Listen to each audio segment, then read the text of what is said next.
여러분 사시면서 이런저런 물건을 아마 구입하실 것입니다. 근데 물건을 구입하실 때 특별히 아주 비싼 물건을 구입하실 때는 어떤 것에 유념하십니까? 어떤 것을 그냥 확인하고 싶어 하십니까? 예를 들면 다이아몬드를 하나 산다. 아내에게 또 누구에게 주기 위해서 다이아몬드를 하나 산다 그럴 때 가장 궁금한 게 무엇입니까? 이 다이아몬드가 진짜인가 가짜인가? 그거 구별하고 싶어 하실 것입니다. 그래서 그걸 구별해야 되는데 뭘로 구별하겠습니까?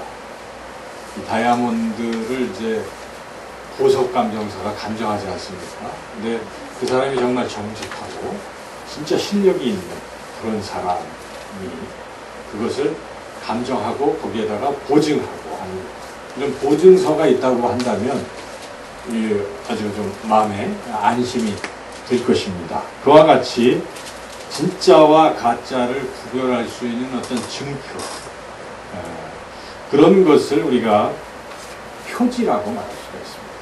진짜냐 가짜냐를 나타내는 하나의 그 증표를 표지라고 말할 수가 있는데, 그래서 교회가 진짜냐 참된 교회냐 이것을 이제 가리는 그 어떤 특징들이나 증거들, 이런 것들을 교회의 표지라고 그런 말을 씁니다.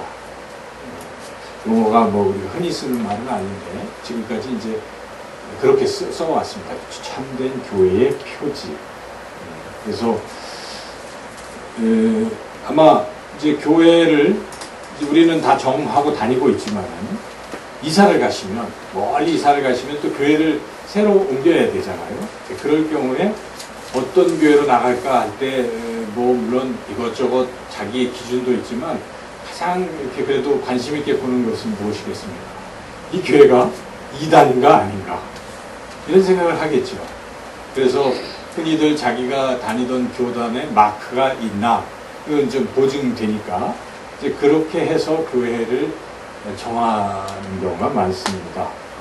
그래서 그런 것들이 하나의 표지가 될 수도 있겠지만 진짜 표지는 무엇이겠습니까? 이게 진짜 교회냐 또는 이단이냐 또는 교회인 것 같은데 무늬만 교회냐 진짜 교회냐 이거를 가리는 표지가 있다는 것이죠. 그래서 그 참된 교회에 대한 표지에 대해서 그 종교개혁자 칼빈이 두 가지를 얘기했습니다. 이 두 가지가 있으면 이거는 진짜 교회다 하는 것입니다. 첫째는 올바른 말씀을 선포하는 것입니다.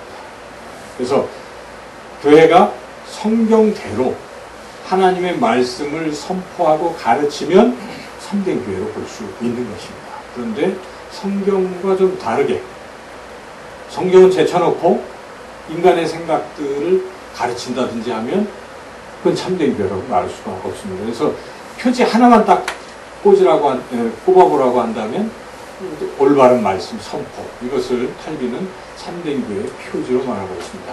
또 한 가지 더 말했는데 그것은 올바르게 성례전이 거행되느냐 하는 것을 교회의 표지로 또한 꼽았습니다. 성례전이라 하면은 세례와 성찬을 말합니다. 세례도 우리 예수님께서 친히 세례를 받으시고 또 마지막으로 12 제자들에게 부탁하신 것이 무엇인가? 너희가 성부와 성자와 성령의 이름으로 세례를 주고, 그렇게 제자들에게 말씀하셨기 때문에 우리가 성부와 성자와 성령의 이름으로 세례를 주는 것, 이 세례가 시행되는 것이 참된 교회의 표지라는 것입니다. 또한 더불어서 성찬식이 또 시행돼야 된다 하는 것이죠. 성찬은 예수님께서 마지막으로 십자가에 잡히시던 그날, 돌아가시기 전날 밤 제자들과 마지막 식사한 것을 성찬식이라고 하는 것이죠. 그것을 예수님께서 기념하라고 말씀하셨기 때문에 이 성찬식이 올바로 행해지고 있는 것, 이것이 이제 교회의 참된 표지다. 두 가지를 칼빈은 이야기했고, 그 후에 종교개혁하는 이 개혁 교회에서는 한 가지를 더 추가했습니다. 그것은 올바른 권징이 행해지느냐. 참 어렵죠. 교회가 권징을 행해야 된다는 것입니다.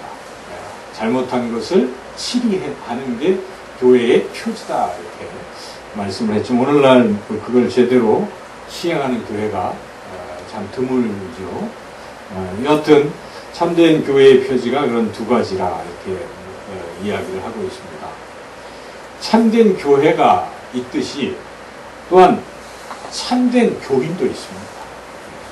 그러니까 거짓된 교인도 있고 참된 교인도 있을 수 있다 하는 것입니다. 왜냐하면 우리 예수님께서 친히 말씀하셨습니다. 알곡과 가라지가 있다고 말씀하셨고 나 그대로 두어라. 지금은 알곡이 상하니까 두고 마지막 때에 추수할 때 알곡은 곶감에 그리고 가라지는 불에 태워서 불사르리라 라고 우리 예수님께서 말씀하셨습니다. 그러므로 교회에 다니는 교인들도 참된 교인이 있을 수 있고 그렇지 않은 교인도 있을 수 있다 하는 것입니다. 그럴 가능성이 있다라는 것이죠. 그러면 누가 참된 교인이겠습니까? 여러분 누가 참된 교인이겠습니까? 물론 확률적으로 일단 참된 교회에 나가야 참된 교인일 가능성이 매우 높습니다. 거짓된 교회를 나가면 물론 거기서 신앙을 지키는 사람들은 또 됩니다. 그렇지만 확률적으로 높지 않잖아요. 그런데 참된 교회에 다니면 참된 교인이 될 확률은 매우 높을 것입니다. 하지만 참된 교회에 다닌다고 해서 다 참된 교인인가? 또 아닐 수도 있다 하는 것입니다. 그러면 과연 누가 참된 교인인가? 예수님을 따라가는 참된 제자는 참된 교인인 줄로 믿습니다. 예수님을 따라가는 것이죠. 예수님의 제자인데 참된 제자.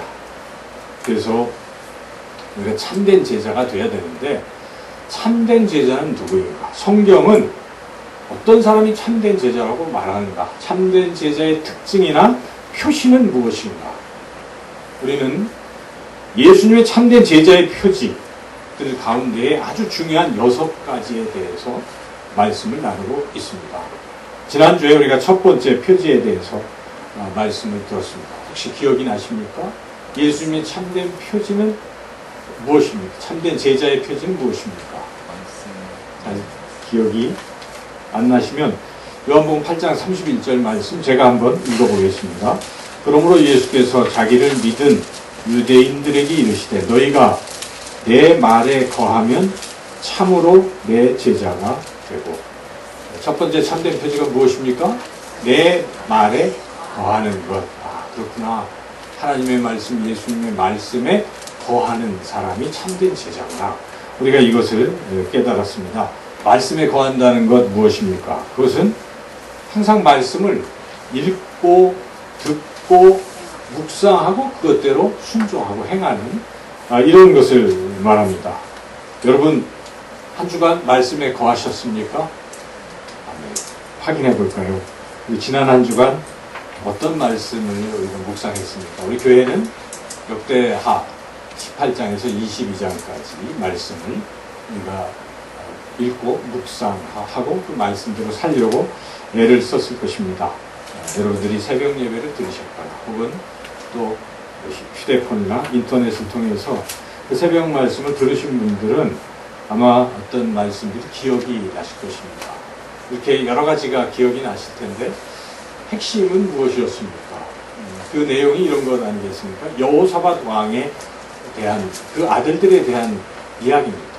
그래서 여호사밧이 굉장히 선한 왕이고 잘했어요. 그런데 딱 한 가지 잘못한 것이 있었으니 악한 자와 연합하면서 그 악한 자와 결혼 동맹을 맺은 것입니다. 자기 아들과 그 악한 자와의 딸을 결혼을 시켜버린 것이죠. 그래서 남유다의 선한 왕 여호사밧이 북이스라엘의 악한 왕 아합과 그 악한 이세벨의 딸 아달랴를 며느리로 맞아들이고 자기는 아합 왕과 연합하고 했던 이 일 때문에 자기 자신도 어려움을 겪게 되고 그리고 자기 아들, 손자, 증손자들까지 완전히 그냥 다 죽고 큰 어려움에 빠졌다 하는 것을 우리가 말씀을 통해서 읽었을 것입니다. 특별히 여호사밧은 아합과 연합해서 괜히 전쟁터에 연합했다가 죽을 뻔했어요. 그래서 구사일생으로 살아나게 되었습니다. 하나님의 은혜죠. 두 번째 그 아들 여호람은 그 북쪽에 아합 왕과 이세벨 사이에서 난 딸 아달랴. 그 아달랴도 엄마하고 똑같은 거죠.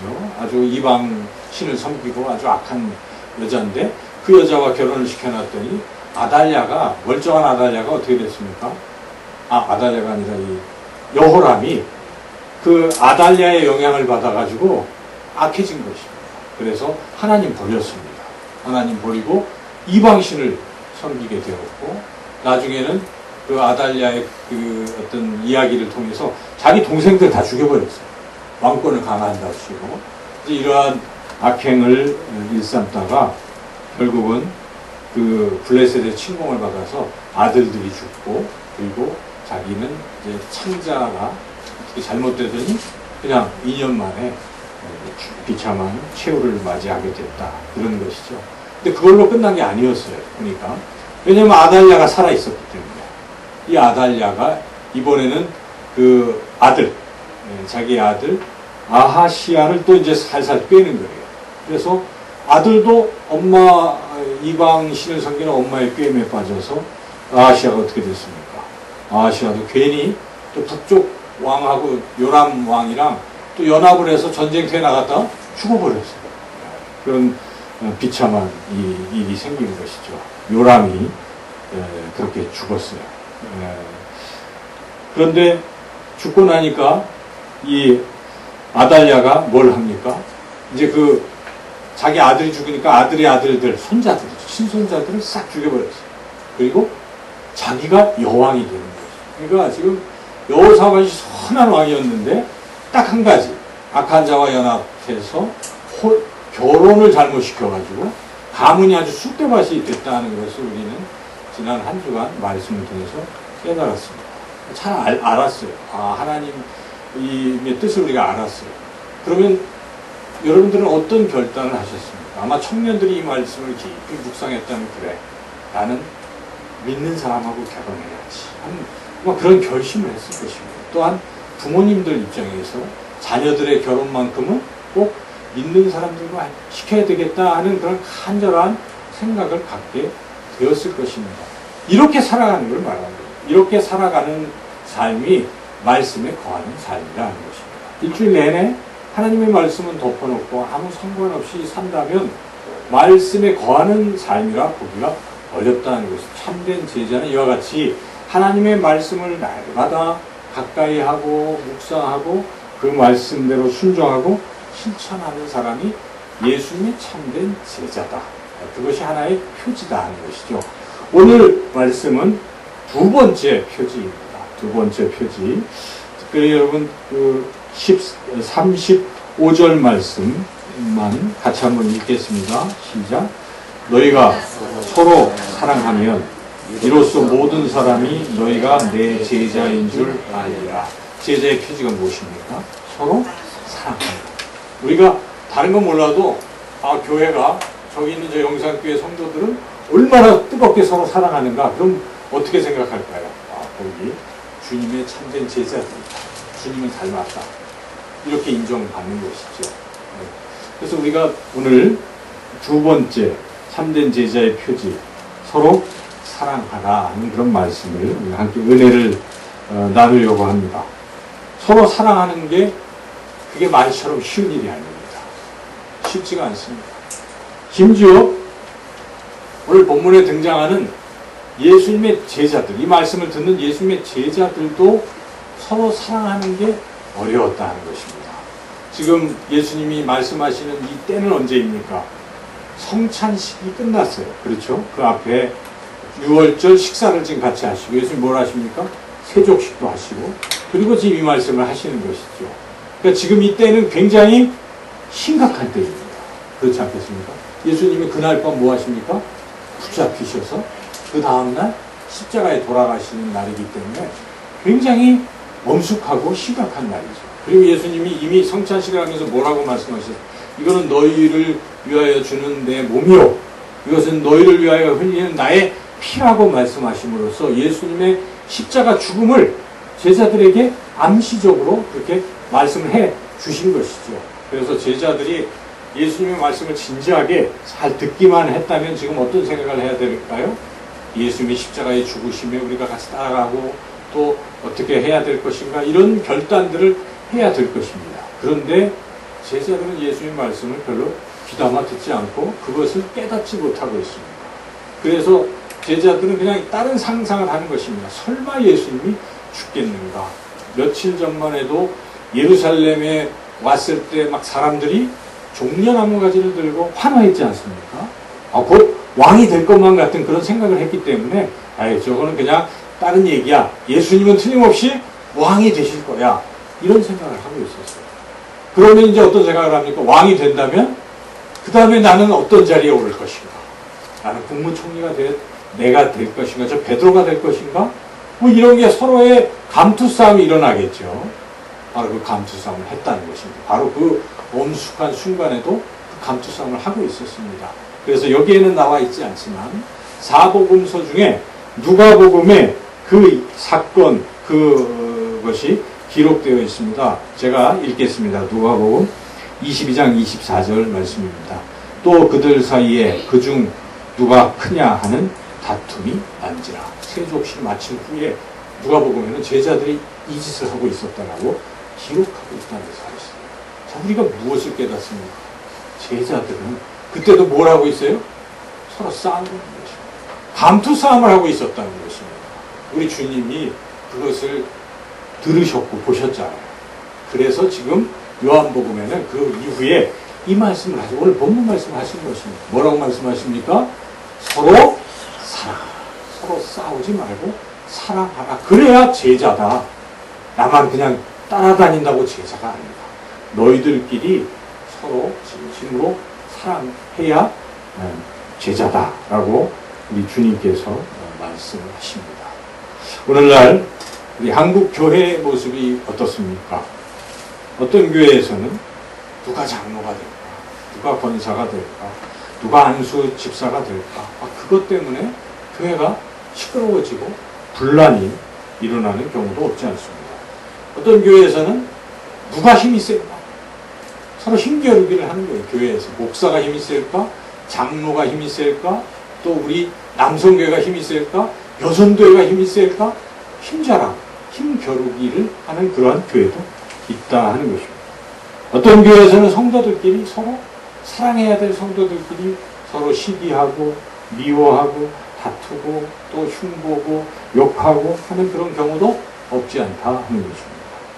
또 어떤 교회는 당을 지어서 서로 분열을 하고 서로 싸우다가 도저히 해결이 안 된다. 세상 법정으로 가자. 세상 법정에 교회의 문제를 들고 가는 그런 일들도 없지 않다 하는 것입니다. 우리가 여러 가지 매스컴을 통해서 또는 소문을 통해서 그런 이야기들을 듣습니다.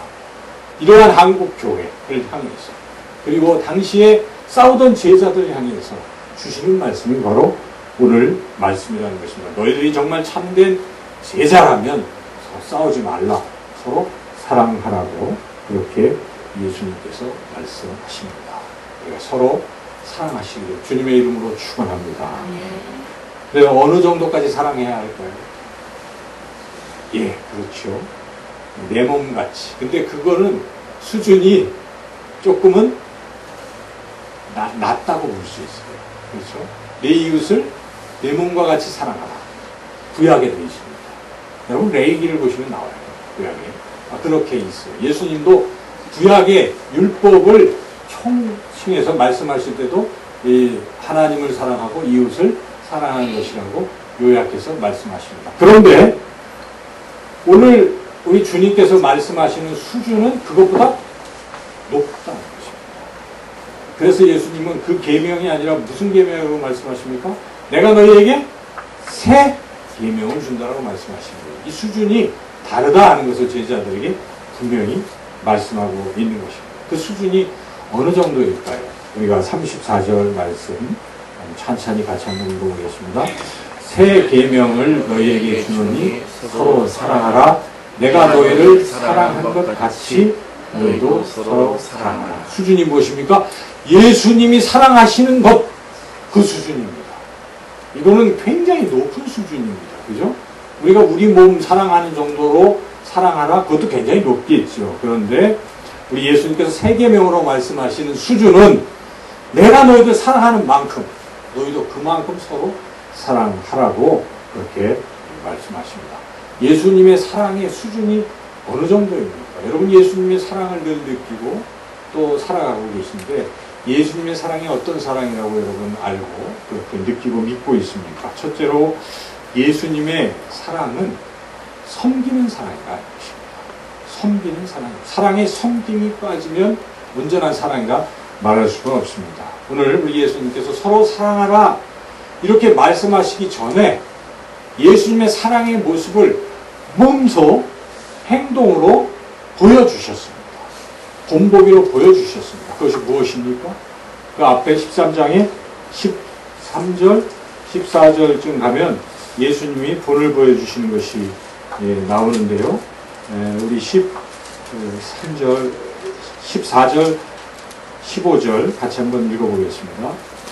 내가 주와 또는 선생이 되어 너희 발을 씻었으니 너희도 서로 발을 씻어 주는 것이 옳으니가 내가 너희에게 행하는 것 같이 너희도 행하게 하려 하여 오늘 보였노라.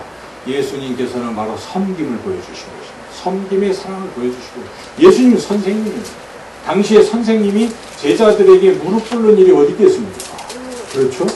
더군다나 제자들의 발을 씻어주는 경우는 랍비 세계에서는 없습니다. 다 그냥 가만히 앉아있으면 제자들이 찾아와서 저를 제자 삼아주세요.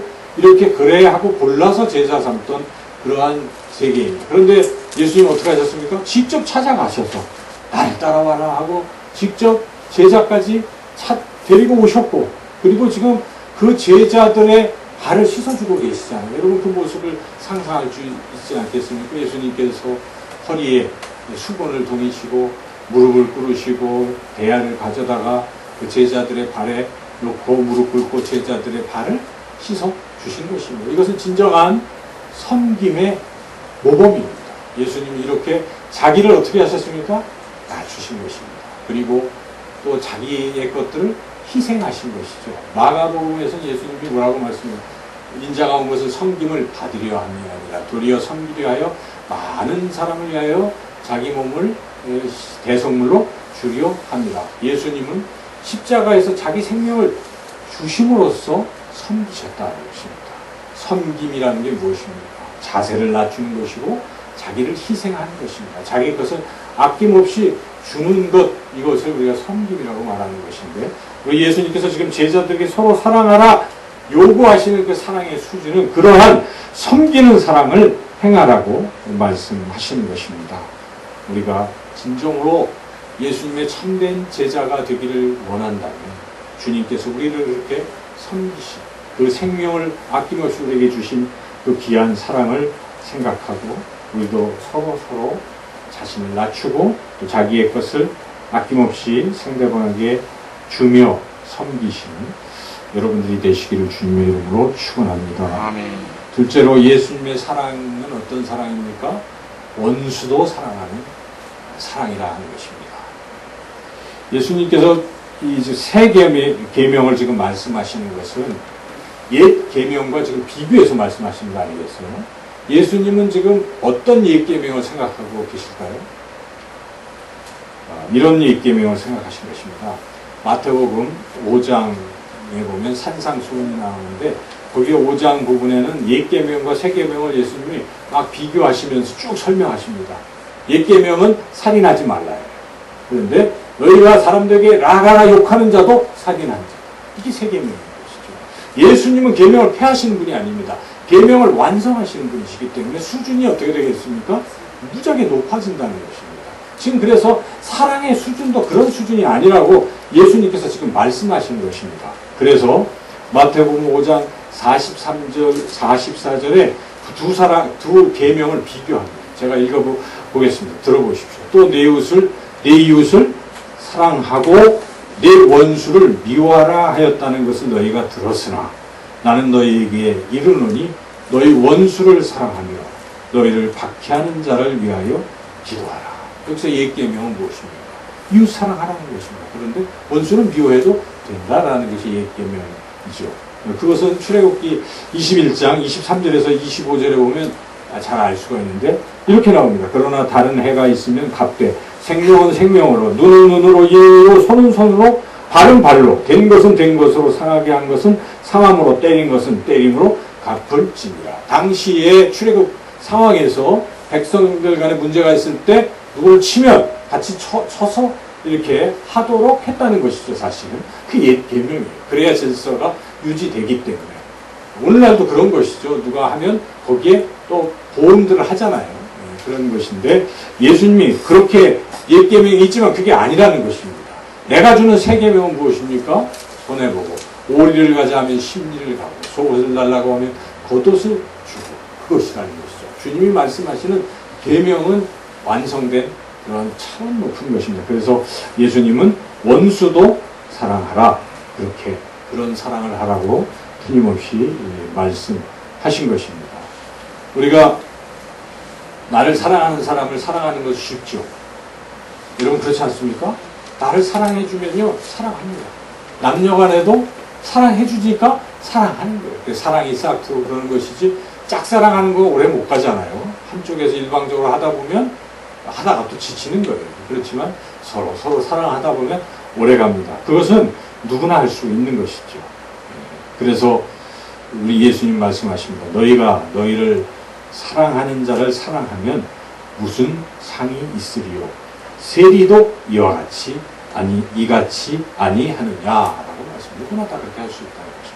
그리고 우리가 가까운 사람만 사랑한다면 그것도 사랑이 아니라는 것입니다. 가까운 사람 사랑하잖아요. 가족 사랑하죠, 여러분. 가까운 사람들 또 잘 친한 사람들은 사랑합니다. 그런데 예수님이 그 정도 수준만 해서는 그거는 세상 사람과 별반 차이가 없다라고 말씀하십니다. 마태복음 5장 47절에 이렇게 말씀하십니다. 또 너희가 너희 형제에게만 무난하면 남보다 더하는 것이 무엇이냐? 이방인들도 이같이 아니하느냐. 예수님이 그런 사랑의 수준이 아니라는 것입니다. 원수도 사랑한다 말씀하십니다. 예수님께서 친히 그렇게 하신 것입니다. 여러분 복음서를 천천히 읽어보십시오. 가룟 유다 어떤 사람입니까? 예수님을 배반한 사람입니다. 배반하려는 계획을 주님이 아셨습니까? 모르셨습니까? 아셨어요. 그래도 주님은 떡을 그에게 주시는 것이에요. 왜 주십니까? 왜 기회를 주시는 것이에요. 끝까지 기회를 끝까지 사랑하시는 것이죠. 그와 같이 배신했던 그런 유다도 사랑하셨고 또 베드로가 3번 부인할 거 예수님이 아셨습니까? 모르셨습니까? 아셨습니다. 미리 얘기까지 해주시잖아요. 다 아시면서 그리고 제자들이 다 나를 버리고 도망갈 것도 아셨습니다. 그런데도 예수님이 그 아시면서 무슨 말씀하고 계십니까? 내가 부활하면 갈릴리에서 만나자. 그렇게 하십니다. 그게 사랑인 것입니다. 기분 나쁘다고 나를 배신했다고 뭘 나를 좀 해코지 했다고 단박에 넌 안 봐. 이거는 사랑이 아니라는 것입니다. 주님은 원수같이 나를 대해도 그래도 사랑하시면서 우리에게 뭐라고 말씀하십니까? 원수도 사랑하라. 그것이 그렇게 하는 사람이 참된 제자라 하는 것입니다. 혹시 여러분 살면서 여러분을 미워하는 사람이 있습니까? 또 여러분을 반대하는 사람들이 있습니까?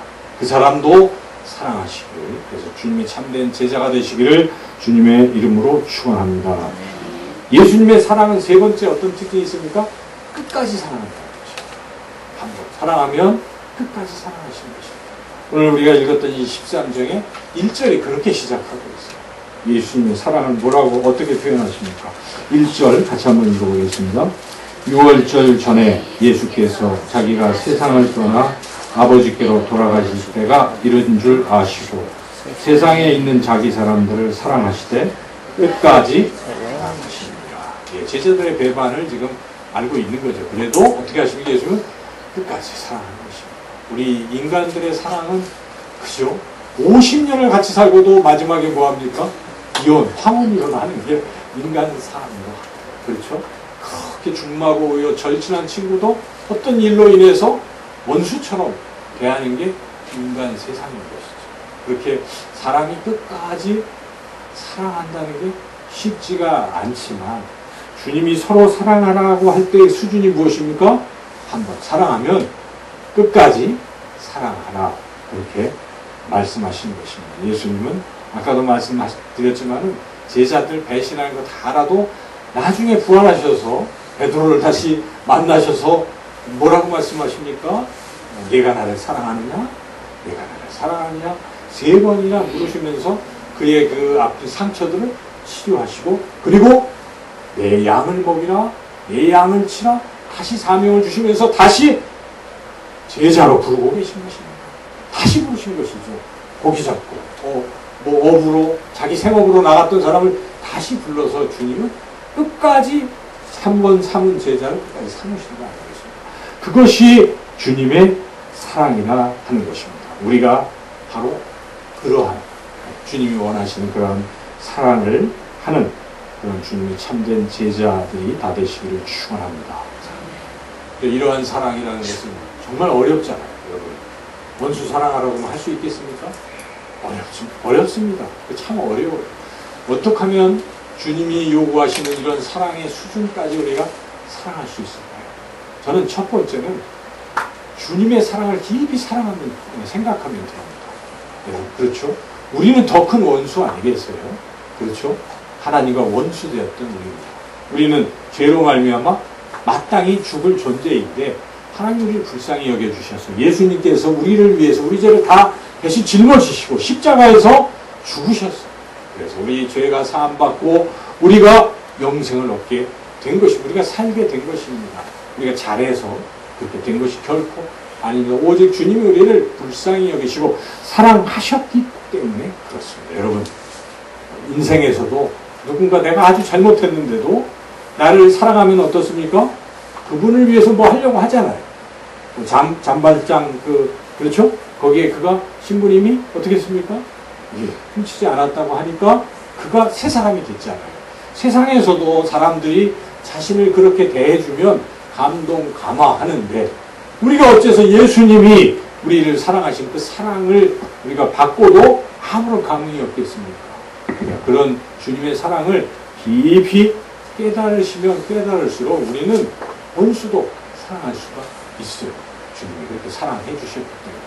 그러면 우리가 할 수 있다는. 두 번째는 좀 딱딱한 이야기지만 이러한 수준까지 사랑하라 하는 것은 무엇입니까? 명령입니다. 새 계명입니다. 주님이 사랑하면 좋겠다 이렇게 말씀하십니까? 뭐라고 끊어서 말씀하십니까? 서로 사랑하라 이렇게 명령하셨기 때문에 여러분, 하나님 명령 말씀에 순종하시는 분들 아니겠습니까? 순종하려고 애쓰지 않습니까? 그래서 우리가 또 그런 마음으로 어떻게 해야 되겠습니까? 이렇게 사랑하고 살아야지 하고 또 해야 된다는 것이죠. 그런데 그렇게 노력하려고 하는데 우리 힘이 안 되기 때문에 하나님은 도와주신다는 것입니다. 무엇을 통해서 도와주십니까? 성령을 통해서 도와주시는 것입니다. 우리 안에는 성령이 계십니다. 그래서 성령이 그렇게 하도록 우리를 인도하시고 힘 주시는 것입니다. 그래서 성령의 열매라고 하는 것입니다. 성령의 열매는 한 가지로 요약한다면 사랑 아니겠습니까?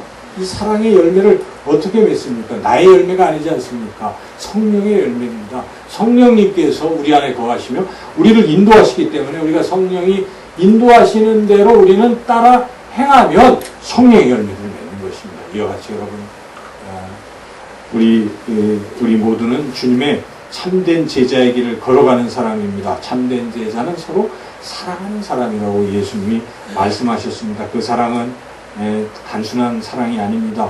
정말 자신을 한없이 낮추고 자기 것을 아낌없이 주는 섬김의 사랑이요, 원수같이 우리를 대해도 우리가 너그럽게 허용하며 사랑하는 그 사랑이고, 또 나를 배신해도 끝까지 변치 않는 그 사랑, 그 사랑으로 여러분 서로를 사랑하시고 또한 성령의 인도하심으로 주님의 사랑을 생각하며 주님의 명령을 생각하며 사랑하는 참된 제자가 되시기를 주님의 이름으로 축원합니다. 아멘. 하나님 아버지, 오늘 우리 주님의 음성을 듣습니다. 서로 사랑하라 하셨사오니 하나님, 우리 영상 교우들이 서로 뜨겁게 사랑하게 하시고 또한 세상에 나가서도 세상 사람들과의 관계에서도 주님의 사랑으로 사랑하는 주님의 참된 제자들이 다 되게 하여 주시기를 간절히 원하옵고 예수님의 이름으로 기도드리옵나이다.